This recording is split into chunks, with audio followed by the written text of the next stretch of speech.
আসসালামু আলাইকুম। আপনার উপর শান্তি বর্ষিত হোক।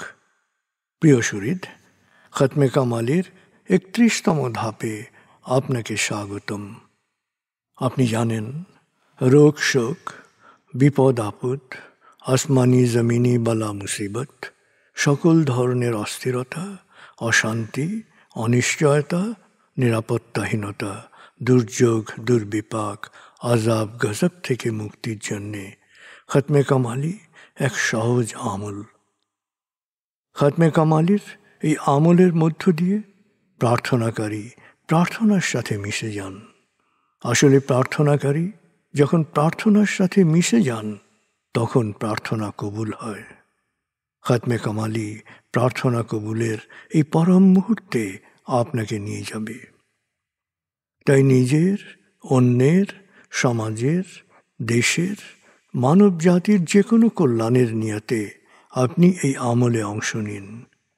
আপনি সকল বিপদ আপদ, বালা মুসিবত মুক্ত হন। আপনার জন্যে কল্যাণকর সকল দোয়া আল্লাহ কবুল করুন। সব সময় আল্লাহ আমাদেরকে তার রহমতের ছায়ায় রাখুন। এই কামনা করে আমি শহীদ আল বুখারী মহাজাতক খতমে কামালির পুরো প্রক্রিয়ায় আপনার সাথে থাকছি। আসুন এবার আমরা ডুবে যাই সত্যের গভীরে।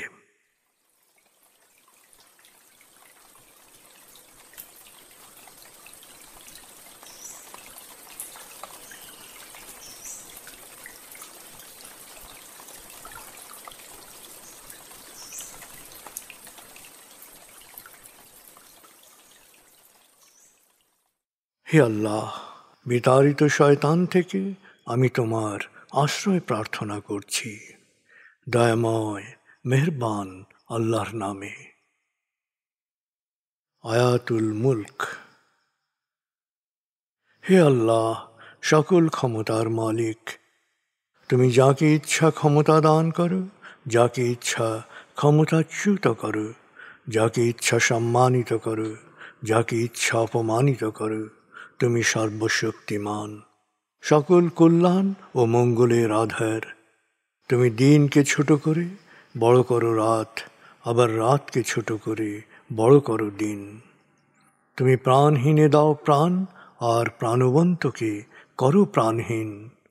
তুমি যাকে চাও বেহিসাব রিজিক দান করো। সূরা আলে ইমরান আয়াত ২৬-২৭। আয়াতুল কুরসি। আল্লাহ ছাড়া কোনো উপাস্য নেই। তিনি শাশ্বত, চিরঞ্জীব, বিশ্ব প্রকৃতির সর্বসত্তার ধারক। তিনি তন্দ্রা নিদ্রাহীন, সদা সজাগ, মহাকাশ ও পৃথিবীর সব কিছুর মালিক। তার সদয় অনুমতি ছাড়া তার কাছে সুপারিশ করার সাধ্য কারো নেই। দৃশ্যমান বা দৃশ্য, অতীত বা ভবিষ্যৎ, সৃষ্টির সব কিছুই তিনি জানেন। তিনি যতটুকু জানাবেন, এর বাইরে তার জ্ঞানের সীমানা সম্পর্কে ধারণা করা কারো পক্ষেই সম্ভব নয়। তার আসন, তার কর্তৃত্ব পৃথিবী ও নভমণ্ডলের সর্বত্র বিস্তৃত, আর তার সংরক্ষণে তিনি অক্লান্ত। তিনি সর্বোচ্চ, সুমহান। সূরা বাকারা আয়াত ২৫৫।